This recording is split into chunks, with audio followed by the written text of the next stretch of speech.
Welcome back to the 2011 NFL Draft Special. The Washington Redskins were slated to pick 10th overall in the NFL Draft, but the hometown Jacksonville Jaguars saw a player they wanted and went for him. The Jaguars, who think they found their franchise quarterback with Gabbert, have the opportunity to let him learn behind David Garrard. Intelligent, but he played in the spread while he was in college. How does that translate to the pro game? I agree. We've always seen boom or bust potential with these spread option quarterbacks. They have the potential to do well, but coming from that simplistic offense into the complex NFL schemes is always seemed to be troublesome for most of these quarterbacks. How is Gabbert going to make that adjustment, and can he be the franchise quarterback that the Jaguars have been hoping for? And what I love about this pick is it's a name pick. Blaine Gabbert got a lot of press before the draft, and Jacksonville needs something to be excited about.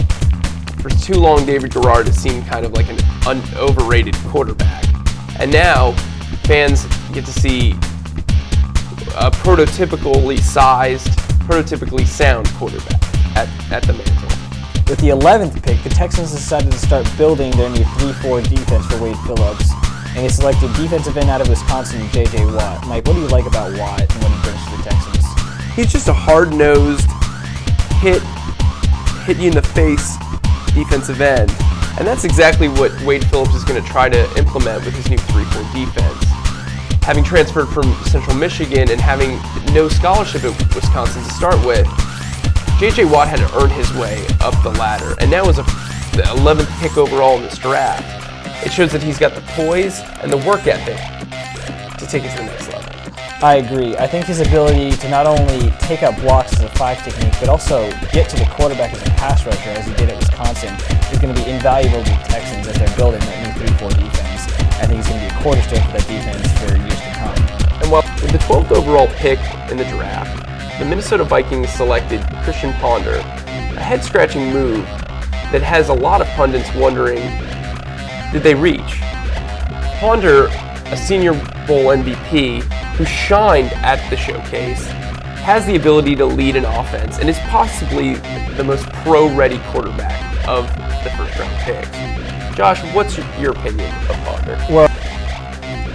Well, I agree that this was a reach for the Minnesota Vikings at 12. You could have gotten this guy in the second round, or at the very highest, you could have gotten him at the end of the first round. Yes, he's got some physical tools. Yes, he looks like he's pro-ready, but there are still some question marks about him. He's had some injury concerns in the past. We'll see if Minnesota Vikings make him their franchise quarterback, as they believe he will be in the future. And luckily for Ponder, even if he does have to start right away, he's surrounded by a talented group of veterans that think they're very close to reaching the promised land. Well, it seems like things are about to get scary in Detroit with the 13th overall pick. The Detroit Lions selected Auburn defensive tackle Nick Fairley, who many considered to be a candidate for the first overall pick as little as a few weeks ago, Mike. The guy was absolutely dominant in the national championship game, and now he brings his superior talent to Detroit, where he'll be joined by Ndamukong Suh, the second overall pick in last year's draft. What's scary about this is both can rush the passer and stop the run. How are you going to run on a team like this, Josh? I have no idea. There's going to have to be a lot of game planning when you play the Detroit Lions from now on. There was some concern about Nick Fairley having some bust potential, but I think that went out the window when he got selected by Detroit, by virtue of the fact that he's going to be playing next to a guy like Ndamukong Suh, who's going to just help his development so much. I think the Detroit Lions may have the best defensive line in all of football in a few years. And with a great veteran presence like Kyle Vanden Bosch lining up next to him, he's less likely to fizzle out in Detroit. The potential steal of the draft came in pick 14 when Robert Quinn, defensive end out of UNC, was selected by the St. Louis Rams. What do you think of him, Josh? Well, Quinn missed all of last season due to suspension from receiving improper benefits.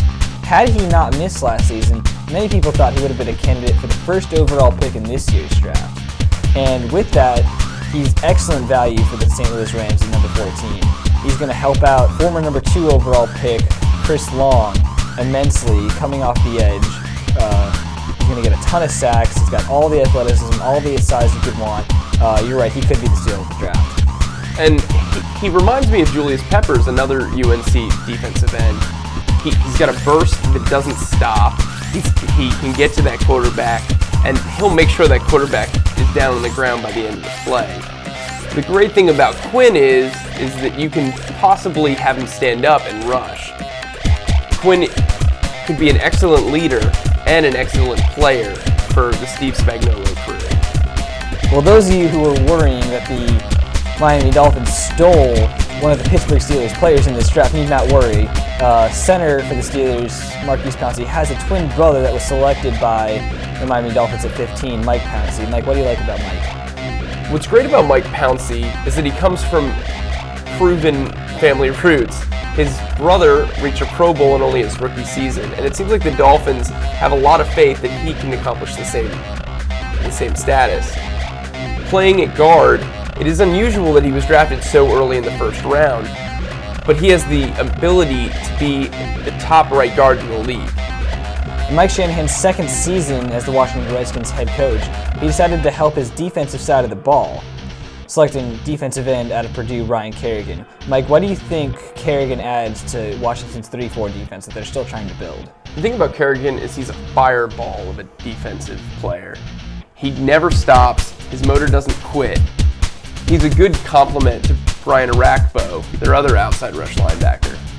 Kerrigan comes from a great college background where he's had 25 sacks over the past 2 seasons, been a defensive player of the year for his conference. He's got the pedigree to bring some pain to NFC East opposing teams.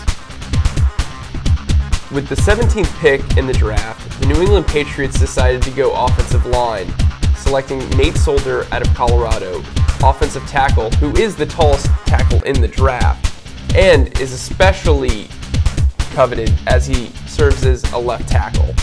What do you like about him, Josh? Well, he was considered to be one of the few left tackles in this draft. Most of the tackles were considered to be right tackle prospects. Solder is a left tackle prospect, which is so highly coveted in the NFL these days. He is a raw prospect. He played tight end to start with in his college career. He moved to tackle as he grew. He has all the potential in the world, but is a project, and I have no doubt that Bill Belichick will do his all to make sure that prospect and that project turns out. With the 18th pick, the San Diego Chargers decided to follow the trend of building a 3-4 defense, selecting defensive tackle out of Illinois, Corey Legit. Mike, do you think this was a sort of an odd pick? It doesn't seem that Legit fits their system. It does seem like Corey Legit is actually out of place in the Chargers defense. Unfortunately for Chargers fans, they're left wondering why he was picked. He is a 4-3 defensive tackle prototypically, but he has the ability to possibly move out to a 3-4 D end. I think the only bright spot for Chargers fans is that he does remind me a little bit of Jacques Caesar, their 5 technique currently in their defense. A little bit of a shorter 5 technique, but does have the weight. Maybe he can learn to play that 5 technique position. That remains to be seen. A little bit of a questionable pick for the Chargers here. And what makes it more questionable is that Legit kind of sprung out of nowhere to be picked in the first round. Over the last couple of weeks, he's kind of gained steam, but no one really knew who he was a few months ago. At 19, the New York Giants selected Prince Amukamara, stopping his free fall throughout the first round. Why do you think he fell, Josh? Well, a lot of teams believed that he was a shutdown corner, but one that could only really play in a cover 2 defense. That made him less appealing to some of the teams that didn't play exactly a cover 2 defense. That made him free fall and gave the Giants a great value at 19. The Giants aren't exactly one of those teams that play a cover 2 either, but with a guy with Amukamara's talent who has the ability to shut down receivers, just completely shut them down, I think they were willing to take him and take the risk of building around him. Having been in my top 10 prospects, the Giants seemingly stole Amukamara from the rest of the draft and potentially can build on this and improve their secondary. We're going to take a short break, but coming up, we'll see what the teams at the end of the first round decided to do with their selections. Stick around.